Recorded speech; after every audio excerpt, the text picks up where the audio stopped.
At para sa ating pabaong Papa-Good Night, may light moment ang isang veterinarian at kanyang pasyente na aso sa Australia. Tinuruan ng vet ang aso kung paano bumahing para matanggal ang bara sa ilong. Gumamit ng nasal flush ang vet na si Dr. Zoe Pimlot sa ilong ng aso. Siya mismo nag-demo sa aso kung paano bumahing para mailabas ang bara. Naging successful naman ang procedure at binati pa ang aso ng good job.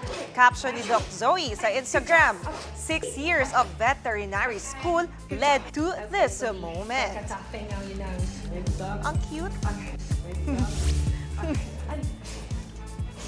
Mga kapatid, Johnny Alipon po, maging updated sa latest entertainment at lifestyle. Huwag magpahuli, mag-follow at mag-subscribe na sa social media pages ng News 5.